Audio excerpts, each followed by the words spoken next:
vraiment d'importance ou du plus ou moins étonnant, des choses comme ça. Donc voilà. Premièrement, au Japon, il y a énormément de toilettes ultra sophistiquées. Ce que j'entends par là, c'est que par exemple, les sièges des toilettes sont chauffés. Ils se chauffent tout seuls. C'est surprenant la première fois qu'on s'assoit sur un toilette japonais et que le siège est chaud. Parce qu'en France, ça veut dire qu'il y a une personne qui est passée avant nous et qu'elle est restée un moment. Donc c'est plutôt désagréable la première fois, jusqu'à ce qu'on comprenne qu'en fait c'est électrique. Et donc en plus du siège chauffé, il y a énormément de boutons qui déclenchent des jets pour se nettoyer. Il y a même parfois dans les toilettes publiques une fonction pour faire un bruit d'écoulement d'eau ou de la musique pour camoufler le bruit qu'on fait quand on va aux toilettes. C'est incroyable. Et alors, évidemment, ça ne concerne pas tous les toilettes. Mais moi, j'ai même vu dans une maison des toilettes où, quand vous ouvrez la porte, eh bien la cuvette s'ouvre toute seule. C'est vraiment surprenant la première fois.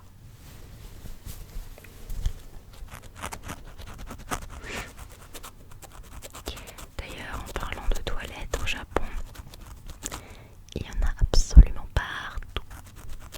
Partout. Et elles sont propres et gratuites. Un vrai bonheur. Par exemple, il y en a à chaque station de métro. Il y en a dans les magasins. Parfois, il y en a même dans les forêts. C'est incroyable.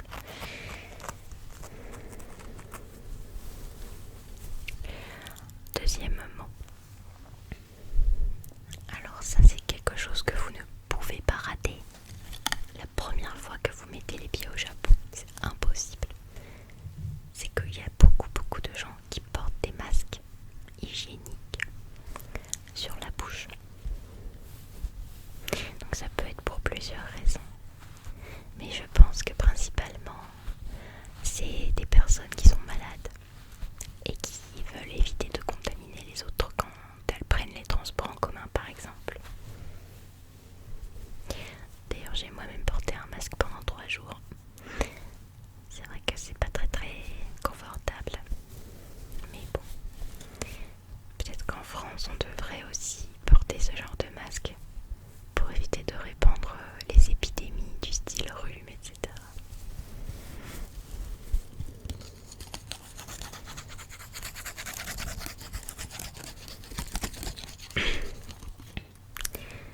Donc ça peut être pour éviter de se contaminer, mais ça peut aussi être pour éviter de tomber malade par exemple. Pour éviter de respirer la pollution, des choses comme ça.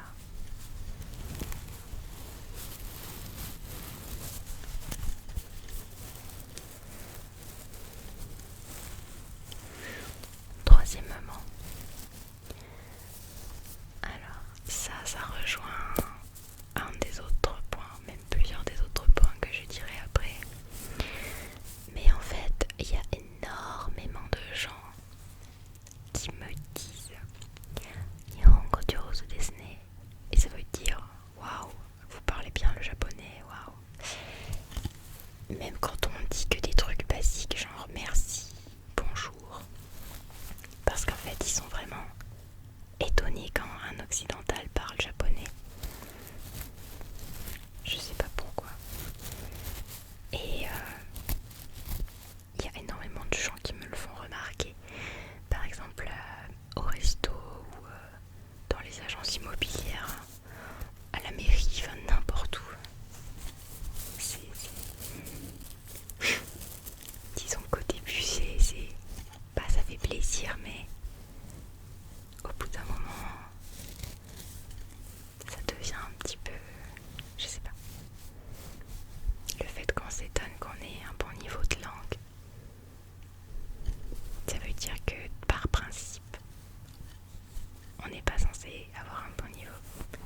jours. Mais en tout cas, il nettoie, ça c'est certain.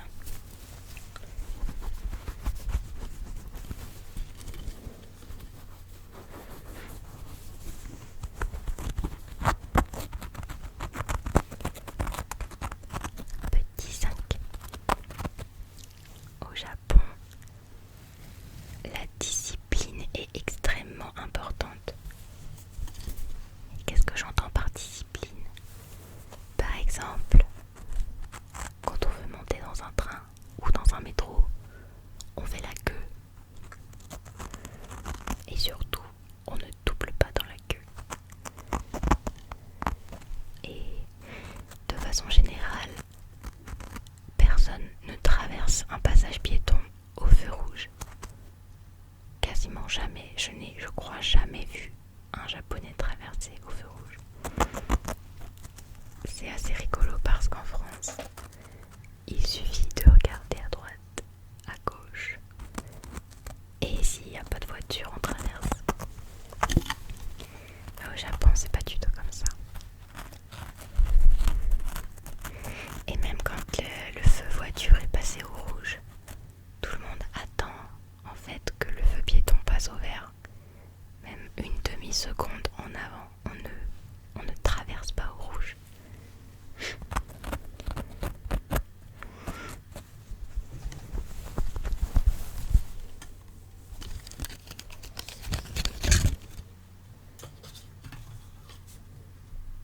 Alors suivant, qu'est-ce que j'ai?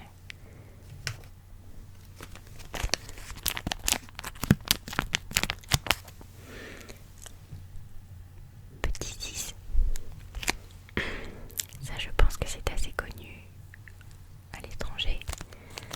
Mais au Japon, tout le monde s'incline beaucoup. C'est le geste de politesse par excellence. Pour dire bonjour, on s'incline. Mais c'est très poli. Par exemple, pour saluer ses amis, on va pas s'incliner. Pour dire merci, pour dire désolé, pour dire au revoir, les gens s'inclinent en fait. Et en fonction de la personne à qui on s'adresse, on doit s'incliner plus ou moins pas en fait. C'est-à-dire si on parle à son supérieur hiérarchique, on va quasiment faire un angle droit avec son dos.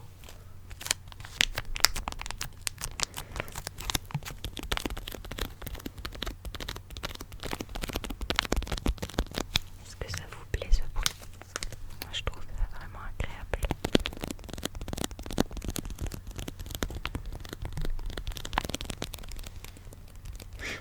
Petit 7. Au Japon, depuis extrêmement longtemps, quand on rentre dans une maison, on se déchausse forcément. Toujours. Dans certains restaurants assez traditionnels, il faut également enlever ses chaussures quand on rentre. De toute façon, on ne marche pas avec des chaussures sur des tatamis. Par exemple, actuellement, je suis à la recherche d'un appartement et je suis allée visiter des appartements où personne n'habite. Et même s'il n'y a personne qui habite, il faut enlever ses chaussures quand on rentre et mettre des pantoufles.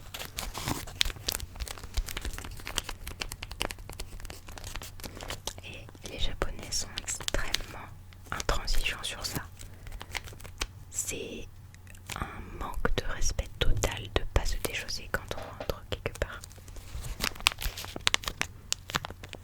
Donc voilà, si jamais vous allez rendre visite à des amis au Japon, n'oubliez pas, enlevez vos chaussures.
style les épluchures de légumes, etc.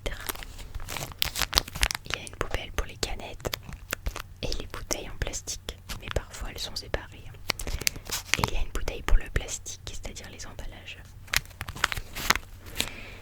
Et on peut aussi trier le papier et le carton dans une quatrième poubelle. Donc voilà, c'est vraiment très très important. Aussi, quand on jette un emballage plastique, il faut le nettoyer et enlever les étiquettes qui sont dessus si elles ne sont pas en plastique. C'est vraiment très précis. Et alors, pareil, les Japonais sont intransigeants sur ça.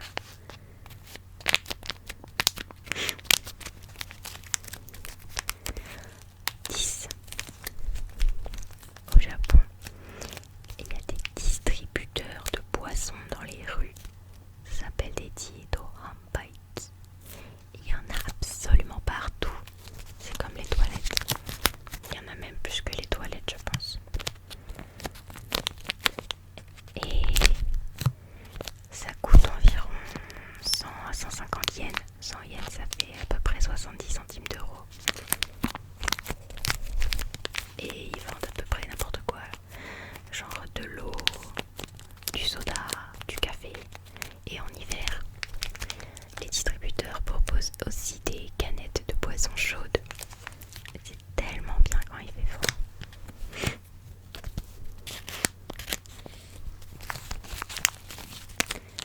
Et il y en a vraiment mais partout.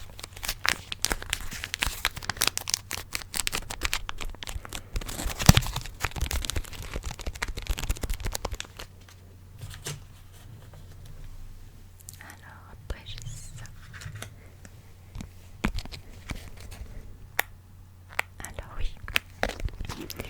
11. Une note un peu moins positive. L'anglais est vraiment peu maîtrisé par les Japonais, de ce que j'en ai vu. Donc je suis allée dans une université japonaise, dans une résidence qui accueille quasiment, je dirais plus de 50% d'étudiants étrangers. Et je crois que dans tout le personnel, il y a seulement une personne qui parle anglais, ou peut-être deux. Moi ça me dérange pas parce que je parle japonais, mais disons que pour des gens qui viennent ici pour une courte durée et qui ne maîtrisent pas forcément le japonais, c'est un petit peu difficile, surtout la lecture. Pareil dans les magasins, dans les structures de la ville, par exemple les mairies, les postes, des trucs comme ça. Les gens parlent quasiment pas anglais en fait. Du coup, si jamais vous allez au Japon et que vous leur dites que vous parlez français et anglais et japonais, bon, c'est mon cas, là, ils sont impressionnés. C'est rigolo.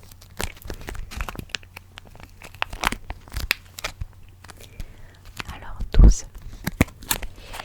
Au Japon, il y a énormément de bâtiments, enfin pas de bâtiments, mais de structures ou d'objets qui parlent. Dit comme ça a l'air un peu bête. Par exemple, quand vous allez au métro, les ascenseurs, ils parlent. C'est-à-dire qu'ils vont vous dire, par ici c'est l'ascenseur. Et quand vous rentrez dedans et que vous appuyez sur le bouton, ben il va dire, les portes se ferment. Et après, vous êtes arrivé à l'étage machin, les portes s'ouvrent, etc. Pareil, quand vous passez près de toilettes, vous allez entendre les toilettes, c'est par ici. À gauche, c'est les femmes. À droite, c'est les hommes. Et alors, il y a aussi certains ustensiles de cuisine, par exemple certaines plaques ou certains fours qui vont parler en fait, qui vont donner des infos. Et il y a aussi certaines voitures, je parle pas du GPS, je parle de la voiture.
soit ils étaient trop loin, soit ils étaient pas assez forts, soit j'étais debout et du coup, quand on est debout, on les sent moins.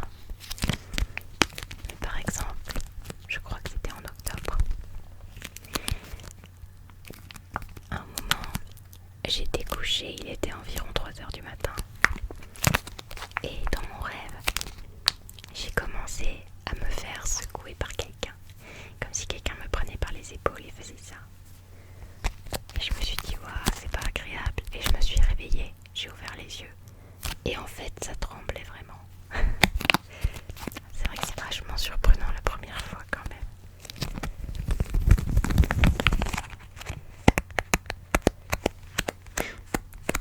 Après, rien de dangereux, je pense que c'était un magnitude 4. Donc rien n'est tombé. J'ai pas été blessée non plus. Mais j'habite tout près de là où il y a eu le tremblement de terre il y a 7 ans. Celui qui a fait un énorme tsunami et qui a causé des problèmes à Fukushima. «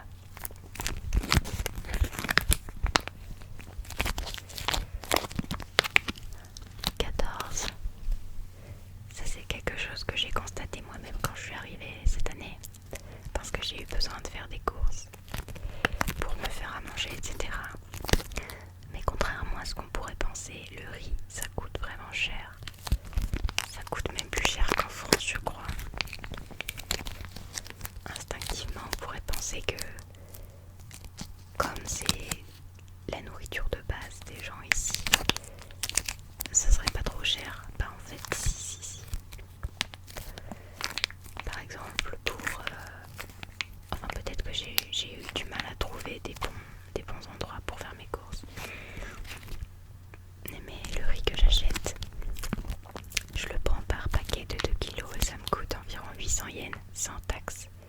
Donc un peu plus que ça, peut-être 880 avec taxe.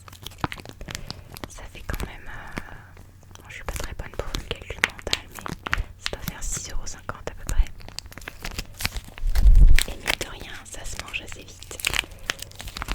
Donc voilà, c'est assez surprenant.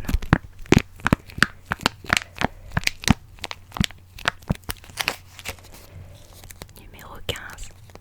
Donc ça rejoint le fait qu'on me dit souvent que j'ai un bon niveau de japonais. Même si j'habite dans une ville où il y a beaucoup d'étudiants étrangers, je me fais encore dévisager parfois. Par exemple, il y a 2 semaines, je suis allée dans des onsen, donc dans une station thermale avec des bains. Et quand je suis allée dans les bains, vous savez, les bains au Japon, on est tout nu et on se baigne dans l'eau chaude et généralement chacun s'occupe de son propre business. Mais et oui, bien sûr, les bains hommes et femmes sont séparés parce que c'est le Japon.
c'est les deux autres filles. Les garçons, ils sont compliqués à approcher. Mais je vais persévérer.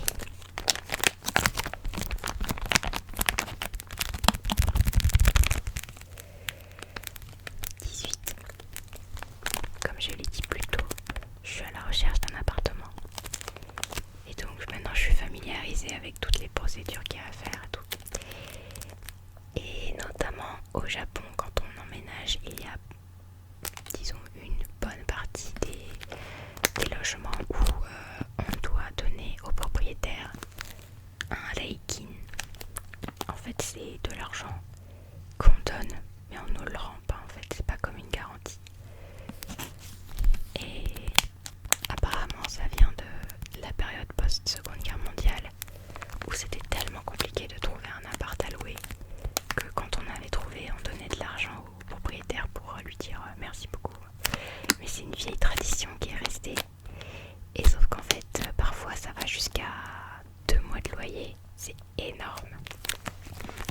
Donc c'est vrai que ça me coupe pas mal de possibilités en termes de logement.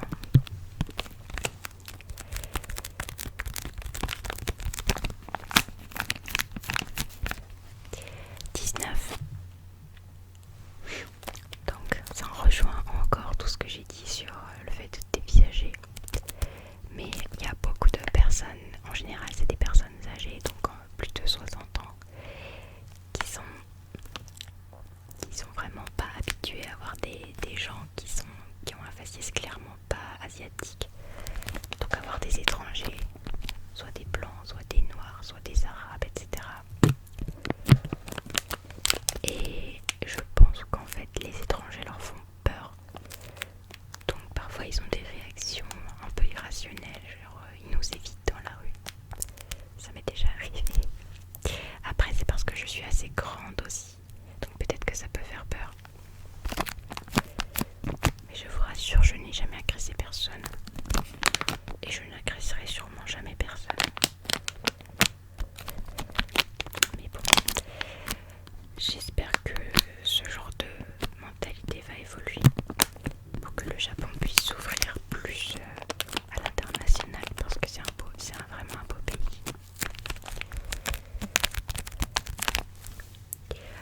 Et donc,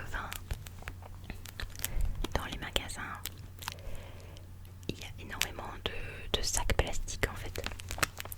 Par exemple, quand on fait ses courses et qu'on passe à la caisse, automatiquement on nous donne des sacs plastiques. Et enfin, ça c'était vrai jusqu'à cette année, parce qu'il y a une loi qui est passée, je crois, récemment, qui les rend payants. Donc maintenant, dans les magasins, c'est-à-dire supermarchés, à la caisse, on nous demande: est-ce que vous voulez un sac? Ça coûte tant. Généralement, ça coûte pas grand-chose, c'est-à-dire 2 yens. Mais par exemple, dans les combini, donc les supérettes, c'est encore le système de quand je passe à la caisse, je vous donne un sac. Et si vous en voulez pas, bah en fait il faut le dire quoi, il faut dire avant de passer à la caisse, j'ai pas besoin de sac. Et donc c'est fou parce que le recyclage est très très important, mais il y a un gaspillage énorme de